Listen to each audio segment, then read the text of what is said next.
अस्सलाम वालेकुम जी, मेरा नाम गुलाम मुर्तज़ा डहर है और आप देख रहे हैं मेरा यूट्यूब चैनल। फाइनली जी, इस साल का लॉन्ग अवेटेड वीडियो आपके व्हाट्सएप पे मुझे मैसेजेस मिलते रहे, इंस्टाग्राम पे आप इनबॉक्स करते रहे कि नेक्स्ट सीएसएस एग्ज़ाम के लिए कौन से इम्पॉर्टेंट टॉपिक्स हैं, करंट अफेयर्स के लिए, पाकिस्तान अफेयर्स के लिए और इंग्लिश ऐसे के लिए। सो फाइनली जी, आज की वीडियो में आपके साथ इम्पॉर्टेंट टॉपिक्स शेयर किए जाएंगे।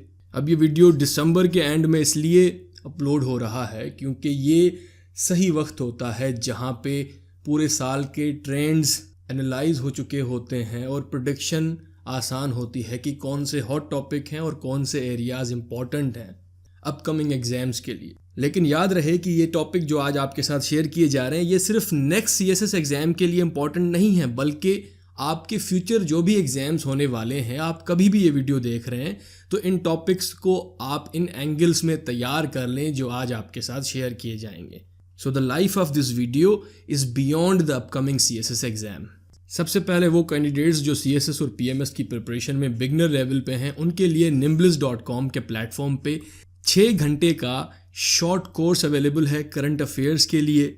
इस कोर्स में इनरोल होकर आप अपनी इस सब्जेक्ट में फाउंडेशन बनाएं। एक पाथ आपको मिल जाएगा कि किस तरह से तैयारी को कंटिन्यू करना है। इस वीडियो की डिस्क्रिप्शन में इस कोर्स की लिंक मौजूद है। उसके अलावा ये जो इम्पोर्टेंट टॉपिक्स आज आपके साथ शेयर किए जा रहे हैं, इन टॉपिक्स में से जो 80% से ज़्यादा टॉपिक्स हैं वो nimbliz के प्लेटफॉर्म पे एक कोर्स की सूरत में अवेलेबल हैं। करंट अफेयर्स और पाकिस्तान अफेयर्स का ये कंबाइंड कोर्स है।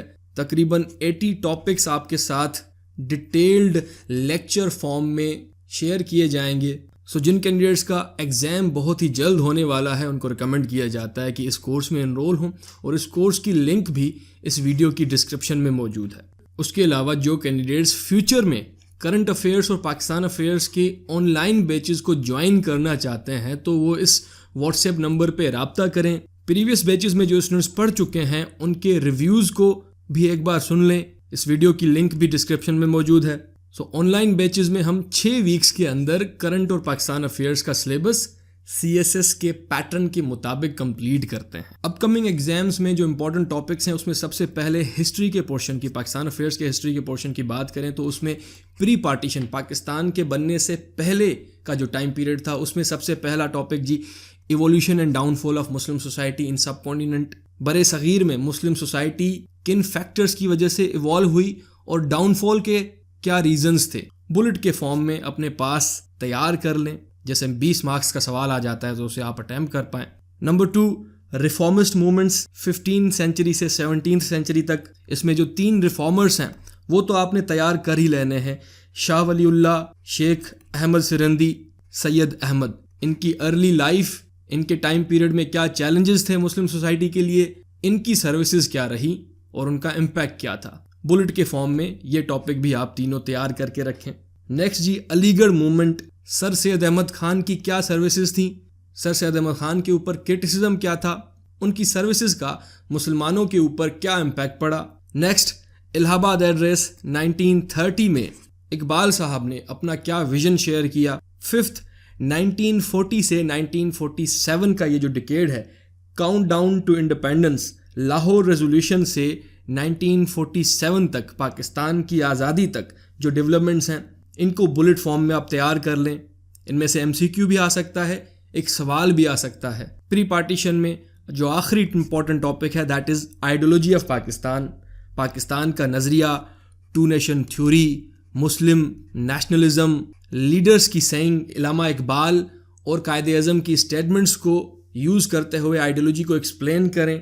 2 नेशन थ्योरी की रिलेवेंस को बयान करें। पोस्ट कॉलोनियल पाकिस्तान में मुस्लिम नेशनलिज्म किस तरह से इवॉल्व हुआ सब कॉन्टिनेंट के अंदर, उसके फैक्टर्स को लिस्ट करें।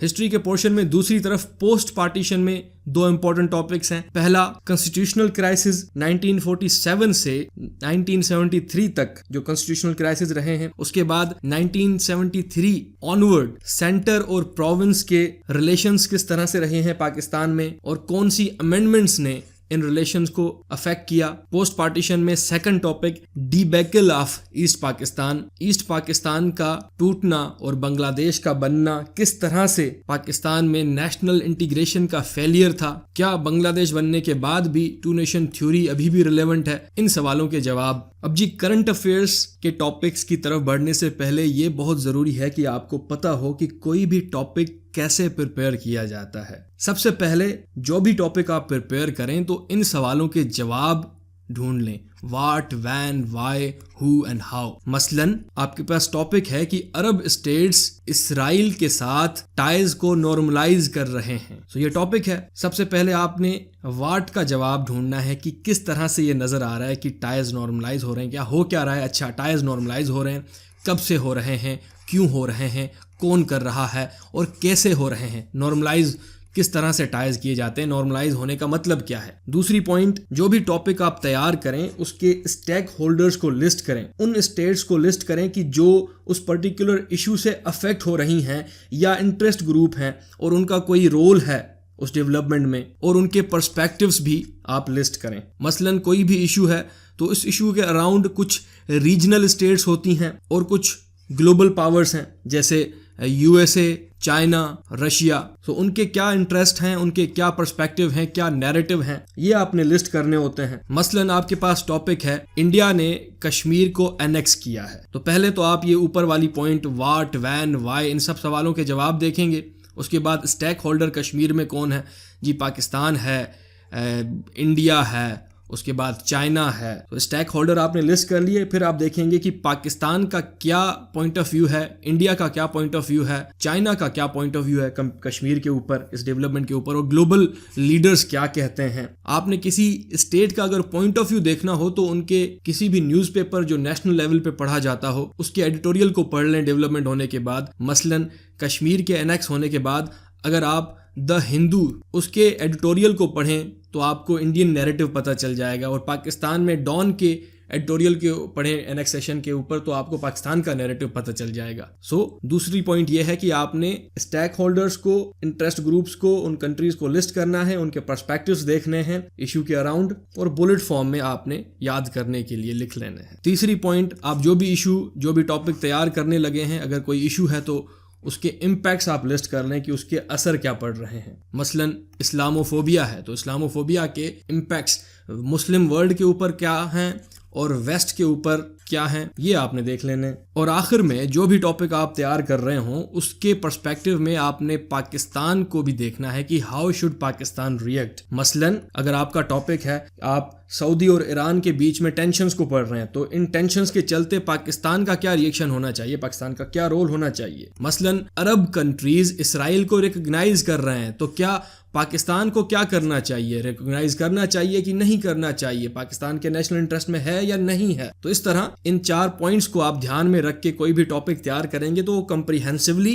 एग्जाम पर्सपेक्टिव से तैयार हो जाएगा। अब जो भी टॉपिक आप तैयार करने लगे तो उसके सोर्सेज क्या होने चाहिए, न्यूज़पेपर्स, मैगजीन्स, और न्यूज़पेपर जी लोकल, इंटरनेशनल, ये सोर्सेज होते हैं। सो आप ऐसा करें कि मेरे ट्विटर के अकाउंट पे जाएं, गुलाम मुर्तज़ा दहर के नाम से ट्विटर अकाउंट है, और वहाँ पे जी मैंने आपके लिए लिस्ट बनाई हुई है मुख्तलिफ करंट और पाकिस्तान अफेयर्स के सोर्सेज की, जिसमें ग्लोबल न्यूज़पेपर्स आ जाते हैं, इंटरनेशनल थिंक टैंक्स आ जाते हैं। सो आप उन लिस्ट को अपने पास नोट डाउन कर लें और इन ग्लोबल न्यूज़पेपर्स से, इन थिंक टैंक्स की रिपोर्ट्स को, इनके आर्टिकल्स को आप करंट और पाकिस्तान अफेयर्स को तैयार करने के लिए, उनके टॉपिक्स को तैयार करने के लिए रिसोर्स के तौर पे इस्तेमाल कर सकते हैं। और उसके अलावा अगर आप मेरे ट्विटर अकाउंट को फॉलो कर देंगे तो आपको ये फायदा होगा कि जो इंपॉर्टेंट आर्टिकल होते हैं, जो मुझे लगता है कि आपके एग्जाम पर्सपेक्टिव से इंपॉर्टेंट है, तो उन्हें मैं रीट्वीट कर देता हूँ अपने अकाउंट से स्टूडेंट्स की रहनुमाई के लिए। उसके अलावा जी पाकिस्तान अफेयर्स के लिए एक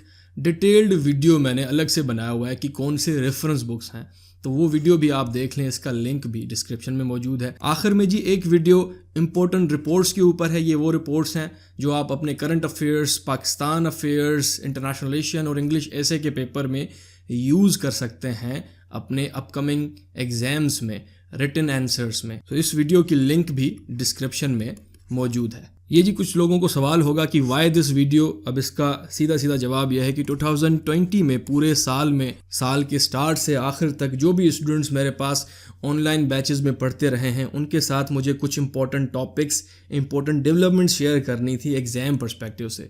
सो जूम पे इतनी लिमिट नहीं थी कि उन सारे स्टूडेंट्स को वहाँ पे अकोमोडेट किया जाता, तो ये वीडियो उन सब के लिए एक्सेसिबल होगा। वैसे तो हमने सिलेबस कम्प्लीटली कवर कर लिया है, सो कुछ न्यू डेवलपमेंट्स या कुछ ट्रेंड्स अगर आपको इस पूरे वीडियो में नज़र आते हैं तो उन टॉपिक्स को आप अपने पास नोट डाउन कर लें और उनको भी एग्ज़ाम से पहले तैयार कर लीजिएगा जी। बुलेट फॉर्म में ही कर लें, लेकिन नैरेटिव ज़रूर बिल्ड कर लीजिएगा। और दूसरा रीज़न जी इस वीडियो बनाने का ये है कि ये वीडियो यूट्यूब पे उन स्टूडेंट्स के लिए अपलोड हो रहा है जो रिमोट एरियाज़ में रहते हैं, अकेडमीज़ तक उनकी एक्सेस नहीं होती और वो ऑनलाइन सेशंस भी अफोर्ड नहीं कर पाते, तो सेल्फ प्रिपरेशन कर रहे होते हैं। सो आप सबकी जैसे रहनुमाई हो पाए। और तीसरा रीज़न जी इस वीडियो के अपलोड होने का ये भी है कि ये जो टॉपिक्स हैं ये आपको फ्यूचर एग्जाम्स में भी हेल्प करेंगे। जैसे फ्यूचर में आप PMS का एग्ज़ाम हो, FPSC का कोई रिटन एग्ज़ाम हो, SPSC का कोई एग्ज़ाम हो, so these topics will help you beyond CSS के अलावा भी जो एग्ज़ाम्स हैं फ्यूचर में होने वाले,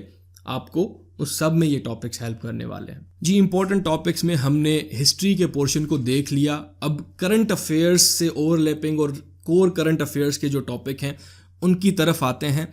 इन टॉपिक्स को जी हमने 3 हिस्सों में डिवाइड किया है: डोमेस्टिक अफेयर्स, रीजनल अफेयर्स और उसके बाद ग्लोबल अफेयर्स। सबसे पहले जी हमारे पास है डोमेस्टिक अफेयर्स से इंपॉर्टेंट टॉपिक्स। डोमेस्टिक अफेयर्स में सबसे पहले जी पॉलिटिकल अफेयर्स। पॉलिटिकल अफेयर्स में आप parliamentary system versus presidential system के ऊपर जो डिबेट है उसको तैयार कर लें। आर्ग्यूमेंट्स आपके पास फेवर में भी हो, अगेंस्ट में, कि आइदर प्रेसिडेंशियल सिस्टम सही है तो क्यों है, लिस्ट आप करें अपने आर्ग्यूमेंट्स। अगर आप समझते हैं कि पार्लियामेंट्री सिस्टम बेहतर है तो उसके आर्ग्यूमेंट्स को लिस्ट करें, क्योंकि रिसेंट पास्ट में हमने देखा कि बहुत से प्रेसिडेंशियल ऑर्डिनेंस जारी हो रहे हैं, क्योंकि जब हंग पार्लियामेंट होती है तो ऑर्डिनेंस के जरिए कानून बनाए जाते हैं। तो इसके फेवर और इसके अगेंस्ट आप आर्ग्यूमेंट्स तैयार कर लें, क्योंकि ये डिबेट रीसेंट पास्ट में चल रही थी। पॉलिटिकल अफेयर्स में सेकंड टॉपिक है कोविड-19 पैंडेमिक का क्या पॉलिटिकल इम्पैक्ट है पाकिस्तान के केस में, क्योंकि डोमेस्टिक अफेयर्स की हम यहाँ पे बात कर रहे हैं। तीसरा जी डेमोक्रेटिक प्रोसेस इन पाकिस्तान। देखें, डेमोक्रेटिक प्रोसेस ये आपके ऐसे के पेपर में भी आप डेमोक्रेसी पे कभी भी ऐसे एक्सपेक्ट कर सकते हैं। So democratic process in Pakistan 1970 onward किस तरह से पॉलिटिकल इवोल्यूशन हुआ है पाकिस्तान में, इंपॉर्टेंट इवेंट्स को आप लिस्ट कर लें। डेमोक्रेसी के लिए कौन से चैलेंजेस हैं पाकिस्तान में, क्या प्रॉस्पेक्ट्स हैं, ये देख लें। नेक्स्ट जी डोमेस्टिक अफेयर्स में इकोनॉमिक अफेयर्स आपने तैयार करना है। इकोनॉमिक अफेयर्स इंग्लिश एसे के लिए भी इंपॉर्टेंट टॉपिक है। सबसे पहले आप देखें कि जो recent economic survey government of Pakistan ने जारी किया है उसमें करंट स्टेटस क्या है पाकिस्तान की इकोनॉमी का। इकोनॉमिक अफेयर्स में दूसरा टॉपिक है FATF, financial action task force की ग्रे लिस्ट पे होना, इसके क्या इम्प्लीकेशंस हैं पाकिस्तान के लिए और पाकिस्तान ने क्या एक्शंस लिए हैं। नेक्स्ट, पाकिस्तान की इकोनॉमी में कौन से पॉलिसी प्रॉब्लम्स हैं जी। इस पे पॉलिसी प्रॉब्लम्स पे मुनीर अकरम साहब का एक आर्टिकल भी है, उस आर्टिकल को हमने वीडियो फॉर्मेट में इस चैनल पे अपलोड किया है। अगर आप यूट्यूब पे सर्च करेंगे कि Pakistan economy policy problems by Munir Akram करके तो वो वीडियो आ जाएगा, उसको देख लें। इकोनॉमी में नेक्स्ट डायमेंशन है structural challenges to economy of Pakistan. Structural challenges ही कहते हैं इंस्टीट्यूशनल चैलेंजेस, जैसे पार्लियामेंट है, स्टेट बैंक ऑफ पाकिस्तान है, FBR है, and number of other institutions जिनकी वजह से इकोनॉमी पे असर पड़ता है। तो वो कौन से हैं और उनके फॉल्ट्स कहाँ पर हैं। नेक्स्ट, इकोनॉमी में एक्सटर्नल चैलेंजेस कौन से हैं, बाहर के इदारे जैसे FATF है, फाइनेंशियल इंस्टीट्यूशंस हैं, एक्सटर्नल स्टेट्स हैं जैसे इंडिया है, इनकी पॉलिसीज का हमारी इकोनॉमी पे क्या असर पड़ता है। कोविड-19 क्या पाकिस्तान की इकोनॉमी पे क्या इम्पैक्ट पड़ा है। पाकिस्तान की इकोनॉमी के इंपॉर्टेंट सेक्टर्स कौन से हैं जैसे एग्रीकल्चर, इंडस्ट्री, सर्विसेज, इन सेक्टर्स के जी क्या चैलेंजेस हैं, प्रॉस्पेक्ट्स क्या नज़र आते हैं इन सेक्टर्स में, इन चैलेंजेस को ओवरकम कैसे किया जाए। और आखिर में आपने ये 3 डायमेंशन इकोनॉमी के, इनफॉर्मल इकोनॉमी, नॉलेज इकोनॉमी और डिजिटल इकोनॉमी, ये क्या हैं और ये कैसे कंट्रीब्यूट करते हैं इकोनॉमी में। डोमेस्टिक अफेयर्स में जी तीसरा area social affairs. Social affairs, जो भी सोशल इशू हो उसकी करंट सिचुएशन आप देखें, उस सोशल इशू के होने के क्या कॉजेज हैं वो आप देखें, गवर्नमेंट ने क्या पॉलिसीज बनाई हैं उस इशू को एड्रेस करने के लिए और आपकी क्या रिकमेंडेशंस हैं। तो करंट स्टेट, काजेज, गवर्नमेंट की पॉलिसीज और आपकी रिकमेंडेशंस, ये 4 डायमेंशन आप हर एक इशू पे तैयार कर लें। अब सोशल इश्यूज कौन से हैं जी? एजुकेशन, हेल्थ, कोविड-19 के बाद हेल्थ एक इम्पोर्टेंट सोशल इशू है, सोशल अफेयर है। तो पाकिस्तान के हेल्थ केयर की कैपेबिलिटी, उसके प्रॉब्लम्स, उसके बाद अर्बनाइजेशन, ये जो अर्बन फ्लडिंग हुई है कराची में, उसके बाद अर्बनाइजेशन और अर्बन मैनेजमेंट एक इम्पोर्टेंट सोशल अफेयर है। Next population, child abuse, child labour और आखिर में gender based issues, women security के ऊपर। जैसे रिसेंट पास्ट में हमने देखा कि एंटी रेप ऑर्डिनेंस पास किया गया जिसके तहत रेपिस्ट को केमिकल कैस्ट्रेशन के ज़रिए सज़ा दी जाएगी। सो एग्जाम पर्सपेक्टिव से, इंग्लिश एसे के पर्सपेक्टिव से gender based issues, women empowerment, education and health, ये इंपॉर्टेंट टॉपिक्स हैं। डोमेस्टिक अफेयर्स में जी next provisional status for GB. इस पे एक डिबेट छिड़ी है कि गिलगित बल्तिस्तान को प्रोविजनल स्टेटस दिया जाए या नहीं। तो इसके फेवर और अगेंस्ट में आप आर्ग्यूमेंट तैयार कर लें, किसी भी तरह किसी भी एंगल में सवाल आ सकता है। नेक्स्ट डोमेस्टिक अफेयर है जी डिमांड फॉर न्यू प्रोविंसेस इन पाकिस्तान। जैसे साउथ पंजाब में सराइकिस्तान, कराची, इन एरियाज को अलग प्रोविंस बनाने की डिमांड्स सामने आती हैं। तो इन डिमांड्स के क्या रैशनल हैं, क्या रीजंस हैं, और अगर कोई न्यू प्रोविंस बनाना है पाकिस्तान में तो चैलेंजेस जी क्या हैं, क्यों मुश्किल है न्यू प्रोविंस बनाना, पाकिस्तान किस किस्म की फेडरेशन है, क्या पाकिस्तान एक कमिंग टुगेदर फेडरेशन है या होल्डिंग टुगेदर फेडरेशन है, और ये फेडरेशन का टाइप प्रोविंस की क्रिएशन को किस तरह से इम्पैक्ट करता है, ये देख लें आप। नेक्स्ट टॉपिक जी सिंगल नेशनल करिकुलम, ये ऐसे के पर्सपेक्टिव से भी इम्पॉर्टेंट टॉपिक है। ये जो सिंगल नेशनल करिकुलम इंट्रोड्यूस किया जा रहा है इसका क्या इम्पैक्ट पड़ेगा नेशन के इंटेलेक्ट के ऊपर, क्योंकि जब सब लोगों को एक ही तरह सोचना सिखाया जाएगा तो वो सोसाइटी की ग्रोथ पे किस तरह से उसका असर होगा, ये आप देखें। सो सिंगल नेशनल करिकुलम के फेवर और अगेंस्ट दोनों साइड्स के ऊपर आप आर्गुमेंट्स तैयार करें। हमारे कंट्री में जो डाइवर्सिटी है उस डाइवर्सिटी को ये सिंगल नेशनल करिकुलम की पॉलिसी किस तरह से इम्पैक्ट करेगी, ये देख लें आप। Next topic ethnic issues in Pakistan.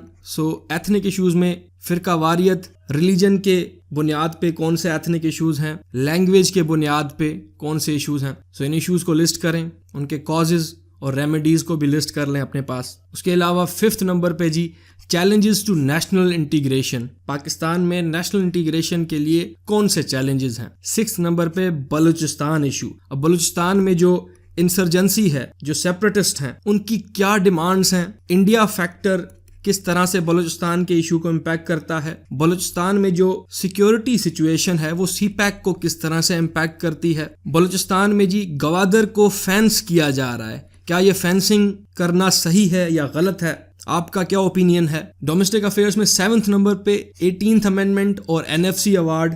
8th number पे आपने रिकमेंडेशंस तैयार करनी है, recommendations to empower local government in Pakistan. ये LG है यहाँ पे, लोकल गवर्नमेंट को किस तरह से एम्पावर किया जाए पाकिस्तान में। 9th टॉपिक जी वाटर क्राइसिस। पाकिस्तान में, पाकिस्तान जो वाटर अबंडेंट कंट्री था वो वाटर क्राइसिस का शिकार कैसे बना, क्या कॉजेज हैं, क्या गवर्नमेंट की पॉलिसीज हैं, क्या मिसमैनेजमेंट है और क्या आपके रिकमेंडेशंस हैं। और डोमेस्टिक अफेयर्स में आखिरी topic that is institutional reforms. कौन से इंस्टीट्यूशंस को रिफॉर्म करने की जरूरत है, पुलिस, जुडिशरी, इनमें क्या रिफॉर्म्स लाने चाहिए। इंस्टीट्यूशंस में जी सिविल मिलिट्री रिलेशंस में क्या ट्रेंड्स आपको नजर आते हैं, और उसके अलावा लीगल केसेस को आप लिस्ट करें और अमेंडमेंट्स को लिस्ट करें। मुख्तलिफ लीगल केसेस और अमेंडमेंट्स मिलिट्री, जुडिशरी और सिविलियन सेटअप को, इनके पावर बैलेंस को किस तरह से ये अमेंडमेंट्स और लीगल केसेस इम्पैक्ट करते आए हैं, और आज के टाइम में कौन से रिफॉर्म्स लाने चाहिए। सो जी ये डोमेस्टिक अफेयर्स के इंपॉर्टेंट टॉपिक्स हैं और उनकी वेरिएशंस आपको बता दी गई। इंपॉर्टेंट टॉपिक्स का दूसरा एरिया है पाकिस्तान के एक्सटर्नल अफेयर्स। पाकिस्तान के एक्सटर्नल अफेयर्स साउथ एशिया के रीजन में एंड बियॉन्ड। और पाकिस्तान के एक्सटर्नल अफेयर्स में जो सबसे पहला मेन टॉपिक है that is Pakistan's relations with other states. अब जब भी पाकिस्तान के रिलेशन को आप किसी भी स्टेट के साथ तैयार करें तो आपने कन्वर्जेंस, कौन कौन से एरियाज़ में हमारे इंटरेस्ट मीट करते हैं वो लिस्ट करें, डाइवर्जेंस कहाँ पर है, डिस्प्यूट्स कहाँ पर हैं, रिसेंट ईयर्स में क्या डेवलपमेंट्स रही हैं, रिलेशन को अगर बेहतरी की तरफ ले जाने की कोशिश करनी है तो चैलेंजेस कहाँ पर हैं, और रिलेशंस अगर बेहतर हो जाते हैं तो प्रॉस्पेक्ट्स क्या हैं, फ़ायदा क्या होगा दोनों कंट्रीज़ को और रीजन को, दुनिया को। तो इस तरह से आप रिलेशंस को तैयार करें। सबसे पहला जी टॉपिक है दैट इज़ पाकिस्तान और इंडिया का रिलेशन। अब पाकिस्तान इंडिया रिलेशन में सबसे पहला डायमेंशन है आर्टिकल 370 को हटाने के बाद इंडिया और पाकिस्तान के रिलेशन का फ्यूचर क्या होगा, कश्मीर कॉज का क्या होगा। पाकिस्तान इंडिया रिलेशन में मोदी 2.0 दूसरी बात मोदी का इलेक्शन, उसका पावर में आना बड़ी मेजॉरिटी के साथ, तो ये इंडिया पाकिस्तान के फ्यूचर रिलेशन को किस तरह से इम्पैक्ट करेगा। उसके अलावा जी इंडिया पाकिस्तान रिलेशन में हाइब्रिड वारफेयर, ये भी एक इम्पॉर्टेंट डायमेंशन है, क्योंकि हमने देखा कि 2020 में यूरोपियन यूनियन डिसइंफो लैब, इन्होंने एक इंडिया के डिसइंफॉर्मेशन नेटवर्क को एक्सपोज किया जो पाकिस्तान के अगेंस्ट, चाइना के अगेंस्ट काम कर रहा था, नैरेटिव्स बिल्ड कर रहा था, मुख्तलिफ इंटर गवर्नमेंटल ऑर्गेनाइजेशंस में जो इंडिविजुअल्स हैं उनके ओपिनियन को इन्फ्लुएंस कर रहा था। सो ये जो नैरेटिव्स की जंग है, न्यू वॉर ऑफ नैरेटिव्स, ये क्या है, इसको कैसे ओवरकम किया जाए। उसके अलावा इंडिया पाकिस्तान के रिलेशन में जो नया डायमेंशन है वो ये है कि पाकिस्तान ने रिसेंटली एक डोजियर रिलीज़ किया है जिसमें ये साबित किया गया है कि इंडिया पाकिस्तान में टेररिस्ट एक्टिविटीज़ को बढ़ावा दे रहा है।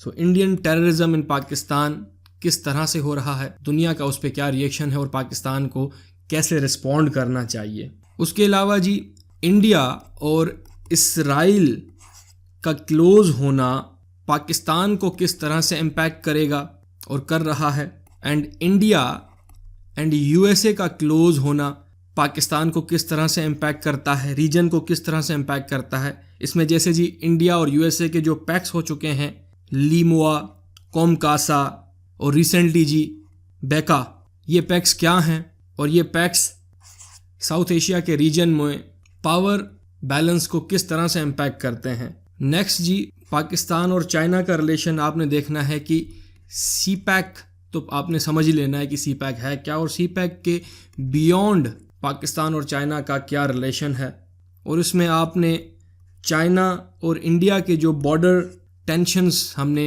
ऑब्ज़र्व किए 2020 में वो क्यों हुए उसको भी कवर कर लेना है। रीजनल अफेयर था ये। अफ़गानिस्तान के केस में जो पीस प्रोसेस चल रहा है अफ़गानिस्तान में, उसमें पाकिस्तान का क्या रोल था, अफ़गान वॉर की करंट जियो पॉलिटिक्स क्या है, और ये जो अफ़गानिस्तान और पाकिस्तान के टाइज जी रिन्यू होते हुए हमें नज़र आए हैं, जिसमें हमने देखा कि प्राइम मिनिस्टर इमरान खान साहब हिस्टोरिक विज़िट पे अफ़गानिस्तान गए, तो उसके बाद क्या फ्यूचर प्रॉस्पेक्ट्स नज़र आते हैं हमें अफ़गानिस्तान और पाकिस्तान के रिलेशन को देखते हुए, ये आप तैयार कर लें। पाकिस्तान रशिया रिलेशंस में आप लिस्ट करें जी रीज़न्स क्या हैं जिनकी वजह से रशिया और पाकिस्तान क्लोज हो रहे हैं और क्यों ये इंडिया के लिए एक वरी की बात है। Why India is worried and what are the reasons for which Pakistan and Russia are getting closure.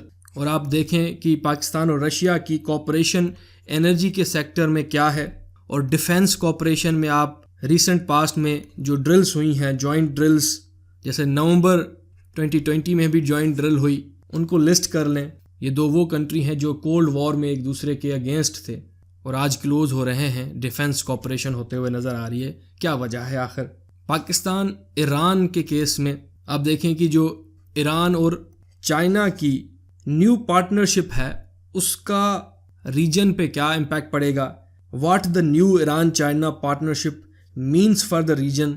उसके अलावा ईरान के केस में जो यूएस ईरान के टेंशन्स हैं वो पाकिस्तान के लिए चैलेंज किस तरह से है, क्योंकि पाकिस्तान बैलेंसिंग एक्ट परफॉर्म कर रहा है, दोनों के साथ डील कर रहा है, किसी एक की साइड नहीं ले रहा। तो ये फिर पाकिस्तान के लिए क्यों चैलेंज है, क्यों पाकिस्तान बैलेंस करना चाह रहा है, क्या रोल पाकिस्तान यहाँ पे प्ले कर सकता है रीजन की बेहतरी के लिए। और उसके अलावा जी ईरान और सऊदी के बीच में जो टसल है उसमें पाकिस्तान क्यों मीडिएट करना चाह रहा है, क्या पर्पस है पाकिस्तान का। पाकिस्तान टर्की के केस में जी, पाकिस्तान और टर्की क्लोज हो रहे हैं, इस क्लोज होने की क्या वजह है। हमने देखा कि 2020 में टर्की के प्रेसिडेंट एर्दोगान 2 दिन के दौरे पे पाकिस्तान आए, मुख्तलिफ MOUs साइन हुए ट्रेड को इंक्रीज़ करने के लिए। दोनों कंट्रीज़ ने 2020 में होने वाली अज़रबैजान और आर्मेनिया की जंग में अज़रबैजान का साथ दिया। तो इस क्लोजनेस की क्या वजह है और फ्यूचर में पाकिस्तान और टर्की की गहरी दोस्ती से, क्लोज रिलेशंस से हम क्या एक्सपेक्ट कर सकते हैं। और रिलेशंस विद स्टेट्स में जी आखिर में है अमेरिका, USA। इसमें आपने ये देखना है कि अमेरिका के जो न्यू प्रेसिडेंट बने हैं बाइडेन, उनकी प्रेसिडेंसी का साउथ एशिया यानी इंडिया और पाकिस्तान के ऊपर क्या असर पड़ सकता है। अब इस पे जी अलग से एक वीडियो भी इस चैनल पे मौजूद है, उसे आप देख लें। उसके अलावा US और पाकिस्तान के रिलेशन के जो 2001 9/11 के बाद से जो ट्रेंड्स रहे हैं उनको आप लिस्ट कर लें। और US पाकिस्तान रिलेशन में आखिर में आप दुर्दाना नजम, इनके आर्टिकल्स ही आपको मिलेंगे कि पाकिस्तान और US रिलेशन में इंडिया फैक्टर को आप समझें, पाकिस्तान और USA के रिलेशन में न्यूक्लियर फैक्टर को आप समझें और अफगान फैक्टर को आप समझें। तो ये 3 एरियाज, इन 3 आर्टिकल्स को आप पढ़ लें। दुर्दाना नजम ये नाम है जी कॉलमिस्ट का। ये पाकिस्तान के एक्सटर्नल अफेयर्स में हमने जो दूसरी स्टेट्स हैं उनके साथ पाकिस्तान के रिलेशन में जो इम्पोर्टेंट वेरिएशंस बनती हैं उनको देख लिया। नेक्स्ट जी पाकिस्तान के एक्सटर्नल अफेयर्स में है पाकिस्तान का रिलेशन ऑर्गेनाइजेशंस के साथ और पाकिस्तान का क्या रोल है इन ऑर्गेनाइजेशन में पाकिस्तान जब से मेंबर बना है। सो इम्पोर्टेंट ऑर्गेनाइजेशन जो आपके अपकमिंग एग्ज़ाम के लिए हैं उसमें सबसे पहले है UNO, उसके बाद SCO और आखिर में OIC। अब जी जब भी आप कोई ऑर्गेनाइजेशन तैयार करें तो सबसे पहले आपने ये देखना है कि वो ऑर्गेनाइजेशन जब बनी थी तो उसका एम क्या था, ऑब्जेक्टिव क्या था उस ऑर्गेनाइजेशन का, उस ऑर्गेनाइजेशन की कंपोजिशन किस तरह से है, उसके ऑर्गन्स कौन कौन से हैं, उस ऑर्गेनाइजेशन के सक्सेस स्टोरीज़ कौन सी हैं, और वो ऑर्गेनाइजेशन अगर फेल हुई है तो क्यों हुई है, क्या रीज़न्स हैं उसके फेल होने के, और उस ऑर्गेनाइजेशन को अगर बेहतर बनाया जाए तो उसके लिए क्या रिकमेंडेशंस हैं। तो ये 4-5 डायमेंशन आप जब भी ऑर्गेनाइजेशन को तैयार करें तो इनको ज़रूर ध्यान में रखें। और ये भी देखें कि पाकिस्तान ने अगर कोई पर्टिकुलर ऑर्गेनाइजेशन ज्वाइन की थी तो पाकिस्तान का जी क्या गोल था और पाकिस्तान ने उस ऑर्गेनाइजेशन में अब तक क्या इनपुट दिया है, ये आपने देखना है। अब ऑर्गेनाइजेशंस में सबसे पहले जी UNO पे ये इल्ज़ाम है कि UNO हैज़ फेल्ड। अच्छा, अगर फेल हो चुका है UNO तो क्यों हुआ है और उसको फेल्यूर से सक्सेस स्टोरी में कैसे तब्दील किया जाए। उसके बाद जी SCO, हमने देखा कि 2020 में COVID-19 की वजह से पाकिस्तान और इंडिया ने दोनों ने जी इसकी वर्चुअल मीटिंग्स को अटेंड किया। सो ये ऑर्गेनाइजेशन क्या फ्यूचर होल्ड करती है ये आपने देखना है। और उसके बाद आखिर में जी जो इम्पोर्टेंट ऑर्गेनाइजेशन है एग्ज़ाम के पर्सपेक्टिव से, that is OIC, organisation of Islamic conference.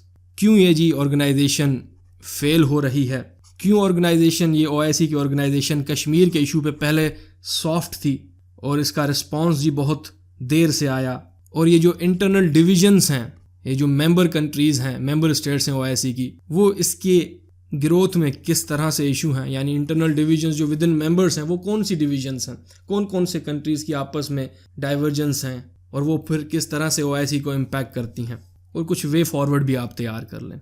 जी पाकिस्तान के एक्सटर्नल अफेयर्स में थर्ड टॉपिक है जी पाकिस्तान की जोग्राफिकल लोकेशन की सिग्निफिकेंस। पाकिस्तान साउथ एशिया में जहाँ पे मौजूद है तो ईस्ट, वेस्ट, नॉर्थ, साउथ में कौन से कंट्रीज़ हैं और उनकी क्या इंपॉर्टेंस है, और पाकिस्तान की पोजीशन, जोग्राफिकल लोकेशन क्यों इम्पोर्टेंट मानी जाती है। तो इम्पोर्टेंस आप इकोनॉमिक पर्सपेक्टिव में भी देखें, पॉलिटिकल पर्सपेक्टिव में भी देखें, स्ट्रैटेजिक पर्सपेक्टिव में भी देखें।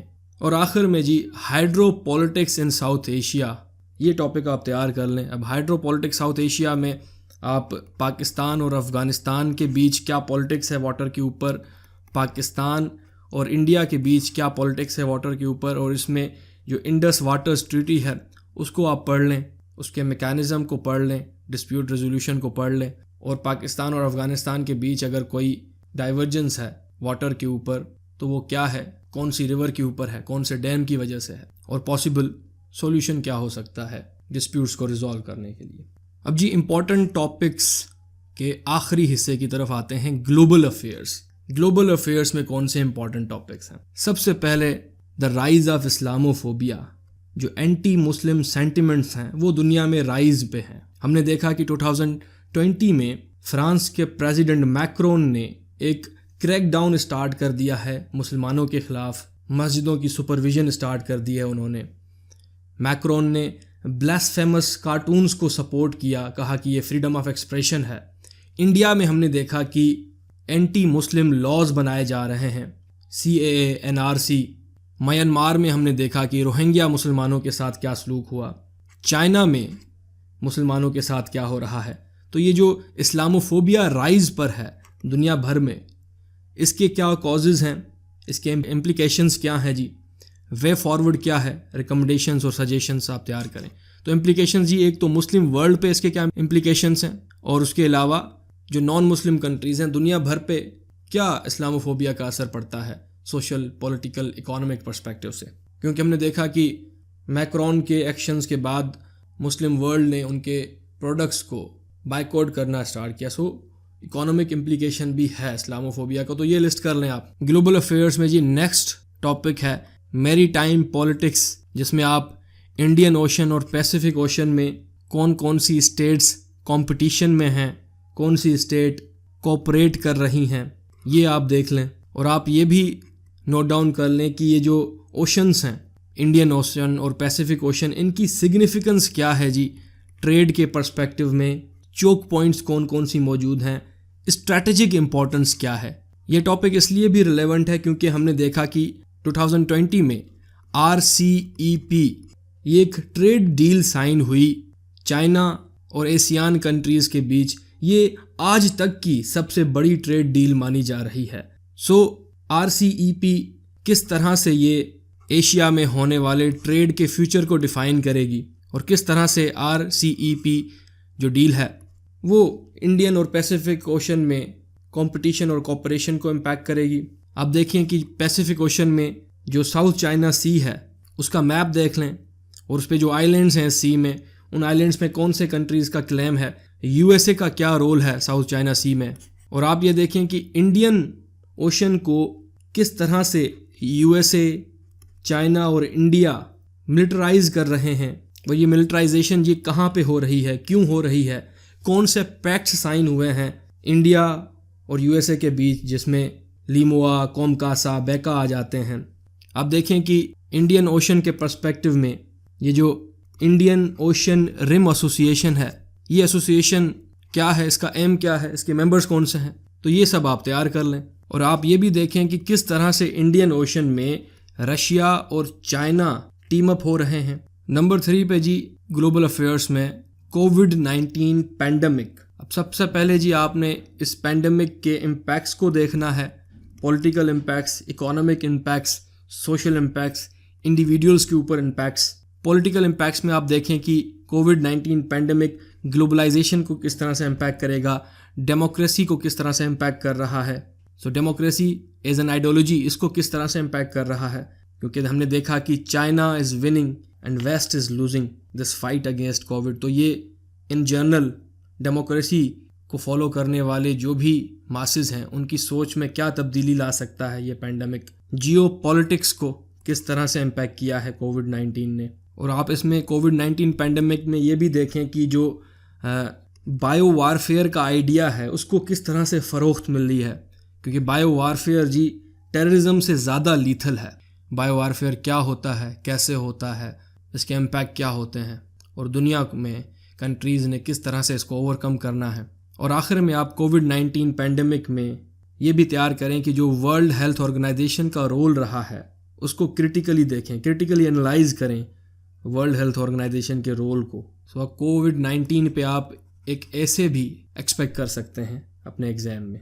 4th नंबर पे जी global energy politics, oil politics, और जो कॉन्फ्लिक्ट्स हैं एनर्जी के ऊपर मुख्तलिफ रीजन्स में, जैसे सीरिया में, क्यों हैं।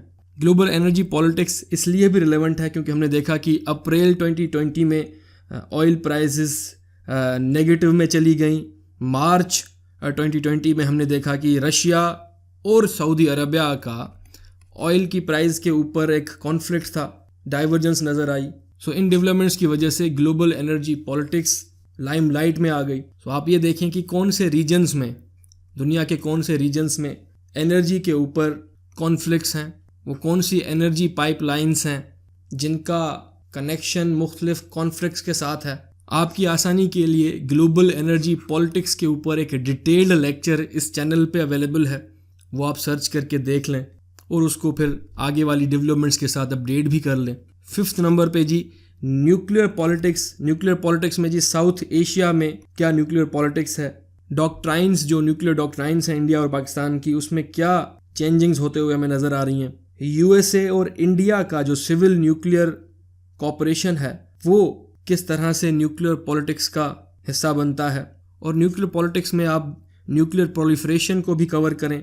इसमें नॉर्थ कोरिया की D nuclearization, Iran nuclear deal, ये 2 टॉपिक। और आपकी आसानी के लिए साउथ एशिया में जो न्यूक्लियर पॉलिटिक्स है उस पर एक अलग से लेक्चर इस चैनल पे अवेलेबल है, उसको आप सुन लें, अपडेट कर लें रिसेंट डेवलपमेंट्स के साथ।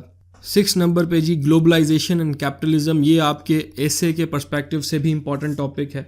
देखें जी, ग्लोबलाइजेशन के लिए जो मेजर शॉक्स आज तक ग्लोबलाइजेशन के लिए जो वर्ल्ड ने एक्सपीरियंस किए हैं, 2008 में आने वाला ग्लोबल फाइनेंशियल क्राइसिस, उसके बाद जी ब्रेग्जिट, और रिसेंट पास्ट में कोविड-19 पैंडमिक। सो कोविड-19 पैंडमिक के बाद एक डिबेट छिड़ गई है कि क्या कोविड-19 पैंडमिक ग्लोबलाइजेशन को ख़त्म कर देगा, क्या कोविड-19 पैंडमिक ग्लोबलाइजेशन और कैपिटलिज्म का एंड है, या ग्लोबलाइजेशन और कैपिटलिज्म में कोई चेंज आएगा। ब्रेग्जिट का कैपिटलिज्म के मानने वालों के लिए क्या मतलब बनता है, इन डायमेंशंस पे आप इस टॉपिक को तैयार कर लें। 7 नंबर पे जी role of international financial institutes, जिसमें World Bank, World Trade Organization और IMF हैं। इन इदारों का क्या रोल है, इन इदारों के ऊपर क्या क्रिटिसिज्म है, कोविड-19 के चलते इन इदारों का क्या रिस्पॉन्स रहा है, और ग्लोबल ट्रेड एग्रीमेंट्स, जिसमें आप दोहा डेवलपमेंट राउंड को पढ़ लें, बाली पैकेज। सो इन डायमेंशंस में आप इस 7th टॉपिक को तैयार करें। नंबर 8 पे जी मिडिल ईस्ट क्राइसिस। इसका एक मैप तैयार कर लें, मिडिल ईस्ट का आपके फिंगर टिप्स पे हो। 2011 ऑनवर्ड जो अरब स्प्रिंग आया, ये जो सोशल मीडिया रेवोल्यूशन माना जाता है, टूनेशिया से स्टार्ट हुआ, इसका बाकी अरब कंट्रीज़ पे क्या इम्पैक्ट था, जिसमें Syria, Yemen, Libya and others. So Arab spring को आप इनसे जोड़ें, सीरियन कॉन्फ्लिक्ट से, यमन क्राइसिस से, लिबिया से। मिडिल ईस्ट में जी जो GCC कंट्रीज़ हैं उनका कतर के साथ जो रिफ्ट है वो क्यों है, Saudi versus Iran, Qatar and Turkey, इसके रीजंस लिस्ट करें, क्यों सऊदी एक ब्लॉक में है, एक अलग ब्लॉक में है, और ईरान, कतर और टर्की वो एक अलग ब्लॉक में समझे जाते हैं, क्या डाइवर्जेंस है। मिडिल ईस्ट में आइसिस का राइज कैसे हुआ। मिडिल ईस्ट में जो अरब कंट्रीज़ हैं जी, अरब कंट्रीज़ इसराइल के साथ टाइज नॉर्मलाइज क्यों कर रहे हैं 2020 में अचानक से, और ये अरब कंट्रीज़ का इसराइल के साथ टाइज को नॉर्मलाइज करना मुस्लिम यूनिटी के किस तरह से इम्पैक्ट करेगा। क्योंकि पहले हम कहते थे कि अरब इसराइल कॉन्फ्लिक्ट है, वो अब तब्दील होके अरब ईरान कॉन्फ्लिक्ट हो गया है फोकस। मिडिल ईस्ट के टॉपिक में आप ये भी देखें कि फ़लस्तीन कॉज का फ्यूचर क्या है after USA's Jerusalem move, after Donald Trump's deal of the century and after Arab Israel normalized ties. So in सारी डेवलपमेंट्स का, USA का जेरूसलम को रिकग्नाइज करना, इसराइल का कैपिटल, ट्रम्प का डील ऑफ द सेंचुरी देना, और अरब कंट्रीज़ का इसराइल के साथ क्लोज होना, ये सब फ़लस्तीन कॉज को किस तरह से सारी डेवलपमेंट्स इम्पैक्ट करती हैं और फ्यूचर ऑफ फ़लस्तीन कॉज क्या है। और उसके अलावा जी मिडिल ईस्ट में आप देखें USA, Russia and China, in countries का मिडिल ईस्ट में क्या रोल है, मुख्तलिफ कॉन्फ्लिक्ट्स में इनका क्या रोल है, कहाँ पे इनकी कॉपरेशन है। और मिडिल ईस्ट में जी आप ये भी कवर करें कि यूएस ईरान के जो टेंशन्स हैं वो उन टेंशन्स का फ्यूचर अंडर प्रेसिडेंट बाइडेन क्या होगा। नंबर 9 पे जी ये ऐसे के पर्सपेक्टिव से भी इम्पॉर्टेंट टॉपिक है, how will digital technology change the world. Digital technology जी यहाँ पे साइंस एंड टेक्नोलॉजी की बात हो रही है, जिसमें हमने ट्रेंड्स देखे हैं, crypto currency, artificial intelligence, machine learning, ये सारे ट्रेंड्स जी हमारी दुनिया को कैसे चेंज करेंगे। डिजिटल टेक्नोलॉजी का हाइब्रिड वारफेयर में क्या रोल है, डिजिटल टेक्नोलॉजी जैसे सोशल मीडिया है इसके क्या फ़ायदे नुकसान हैं। सो हमारी दुनिया को ये डिजिटल टेक्नोलॉजी पॉलिटिकल एस्पेक्ट में, इकोनॉमिक एस्पेक्ट में एंड सोशल एस्पेक्ट में कैसे चेंज करेगी और कर रही है। और ये टॉपिक जी आप पाकिस्तान के पर्सपेक्टिव में भी तैयार करें, ये सारी डायमेंशंस को सामने रखते हुए। नंबर 10 पे जी global power dynamics. Global power dynamics में नेटो की क्या रिलेवेंस है।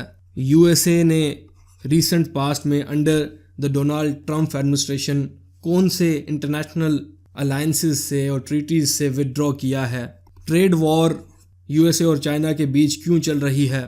थुसिडिडाइज ट्रैप क्या है, और ये जो थ्योरी है थुसिडिडाइज ट्रैप की, इसको यूज़ करते हुए आप जो चेंजिंग रिलेशंस हैं, जो पावर डायनामिक्स चल रही है दुनिया में, उसको एक्सप्लेन करने की कोशिश करें। चाइना किस तरह से लीडरशिप पोजीशन पे आया पैंडेमिक के चलते। नंबर 11 पे जी क्लाइमेट चेंज, ये ऐसे के लिए भी इम्पॉर्टेंट टॉपिक है। क्लाइमेट चेंज एक मिथ है या रियलिटी, इन दोनों साइड्स को सब्सटेंशिएट करने के लिए आर्ग्यूमेंट्स गैदर करें कि क्यों रियलिटी है और क्यों कुछ लोग इसे मिथ मानते हैं और मिथ मानने वाले क्यों गलत हैं। क्लाइमेट चेंज का टॉपिक हर साल ही रिलेवेंट होता है, लेकिन इस साल जी हमने देखा 2020 में ऑस्ट्रेलिया में बुश फायर क्राइसिस, जंगलों में आग लग गई जिसमें तकरीबन 42 मिलियन एकड़ फॉरेस्ट जल गया। सो ये जो डेवलपमेंट थी ग्लोबल क्लाइमेट के लिए थ्रेट था। सो ऐसे थ्रेट्स को कैसे ओवरकम किया जाए। और ये जो क्लाइमेट चेंज है इसके इम्पैक्ट्स चंद साइंटिफिक इम्पैक्ट्स हैं कि भाई समुंदर की लेवल राइज हो रही है, ग्लेशियर्स मेल्ट कर रहे हैं, लेकिन बाकी जो इसके इम्पैक्ट्स हैं, political impact, social impact, economic impact, individuals के ऊपर इम्पैक्ट, वो भी आप लिस्ट करें। और आखिर में जी जो लेस इम्पॉर्टेंट टॉपिक्स हैं लेकिन आपने वो भी तैयार कर लेने हैं, terrorism and SDGs, sustainable development goals, और इन पे जी आप देखें कि करंट स्टेटस क्या है पाकिस्तान का और ये गोल जी क्यों सेट किए गए। सो ये जी टॉपिक थे जो आपकी अपकमिंग एग्ज़ाम के लिए मोस्ट इम्पॉर्टेंट हैं और फ्यूचर एग्ज़ाम्स के लिए भी रिलेवेंट हैं। मैंने एक कोशिश की है आपकी रहनुमाई के लिए, CSS और PMS एस्पिरेंट्स की रहनुमाई के लिए। आप इन टॉपिक्स को तैयार करें फर्स्ट प्रायोरिटी समझ के, और कोशिश करें कि ये वीडियो, ये टॉपिक्स आप जितने ज़्यादा अपने फेलो एस्पिरेंट्स तक पहुँचाएँ। देखें नॉलेज बांटने से बढ़ता है। अपना ख्याल रखें जी, तैयारी में अपना बेस्ट लगाएं। अल्लाह आपको कामयाब करें। मिलते हैं अगले वीडियो में। अल्लाह हाफिज़।